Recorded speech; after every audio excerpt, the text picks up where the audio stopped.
Lenin's left-wing Communism and Infantile Disorder is one of his most important theoretical works. Written in 1920 during the critical period when the Russian Revolution was still consolidating power.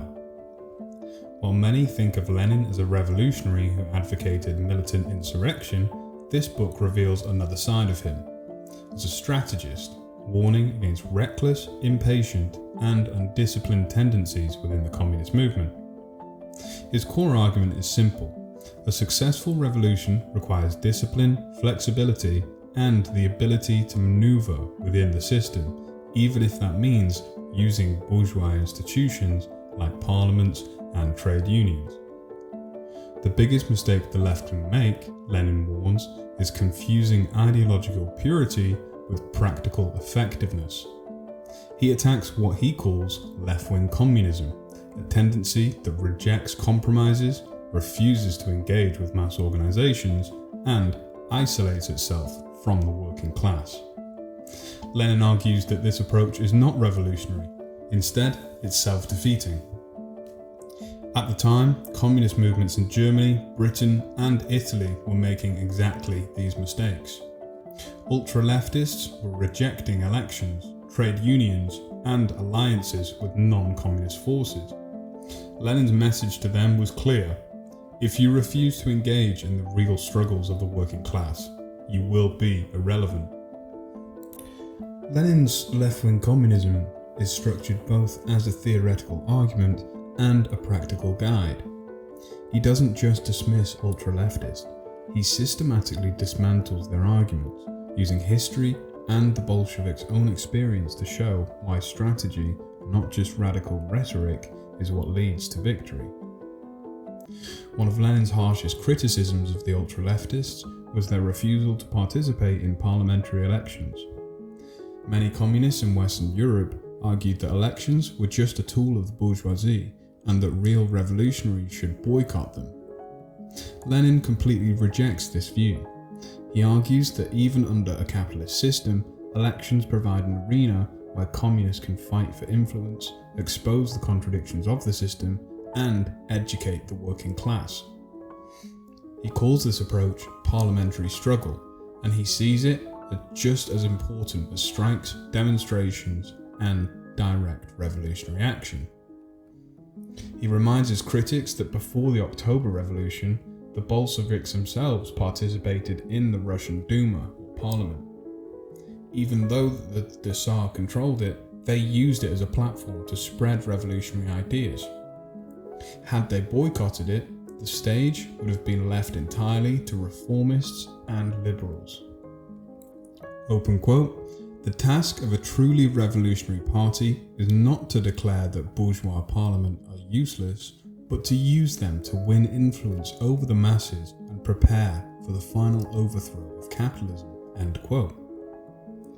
Lenin mocks the ultra-leftists who think they can just ignore existing institutions.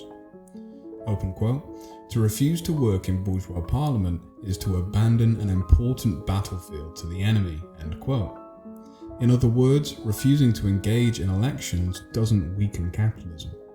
It hands power to the capitalists uncontested. This is a critical lesson that still applies today. Many left-wing movements struggle with the question, should we engage in elections or reject them as pointless? Lenin's answer is clear.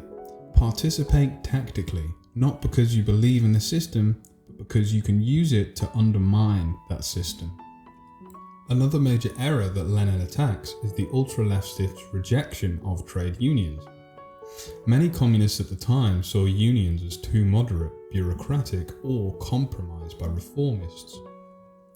They argued that workers should abandon existing unions and form entirely new, purely revolutionary organizations.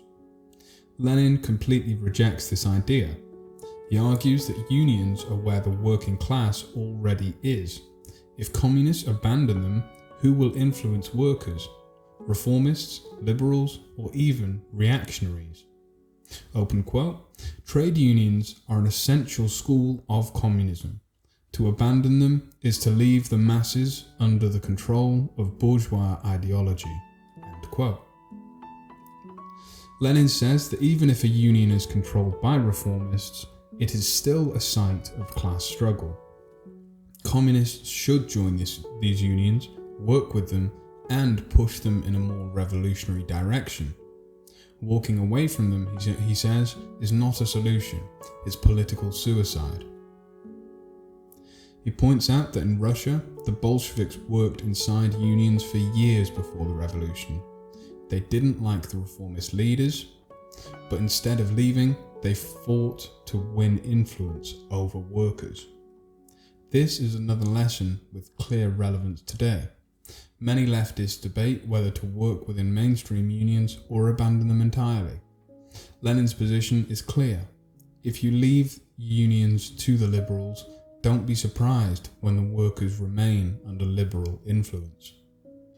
Perhaps Lenin's most important lesson in the book is the role of compromises in revolutionary politics. Many ultra-leftists believe that any form of compromise was a betrayal. Lenin argues that this is an infantile, unserious way of thinking. He compares revolution to a war. If a general refuses to make strategic retreats, refuses to make temporary alliances, and insists on attacking all of the time, what happens? They get destroyed. Open quote. To refuse compromises is to refuse to maneuver, to refuse to retreat when necessary. That is the mindset of a child, not a revolutionary. End quote. Lenin emphasizes that compromises must be tactical, not unconditional. The Bolsheviks, for example, made temporary alliances with peasants, national minorities, and even moderate socialists. These were not betrayals, they were short-term maneuvers that helped them gain power. Lenin warns that rigid, uncompromising thinking leads to isolation. Revolutionaries who refuse to work with anyone outside their small circle will never reach the masses. They will remain a tiny, irrelevant sect, preaching to themselves. This is still one of the biggest issues on the left today. Many radicals see any compromise as selling out. Lenin would argue that real revolutionaries know when to fight, they know when to retreat, and when to make temporary alliances. Lenin wrote left-wing communism not as a theoretical exercise, but as a warning to the left. He saw the dangers of ultra-leftism, of abandoning the real struggle of workers in favour of purity politics and empty rhetoric. His three key lessons are to 1. Engage in elections, not to legitimise the system, but to expose it for what it is and to win over the workers trapped inside it. 2. Work inside trade unions, even if they are reformist, as this is where the working class is. And 3. Make tactical compromises when necessary, as rigid thinking leads to irrelevance.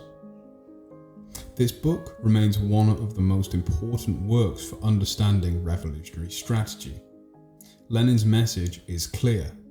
Revolutions are won by discipline, organisation, and knowing how to maneuver, not by purity and radical slogans. If you found this breakdown useful, be sure to like, subscribe, and check out more of the Left Library for Marxist theory made simple. Until next time, keep questioning, keep learning, and keep organising.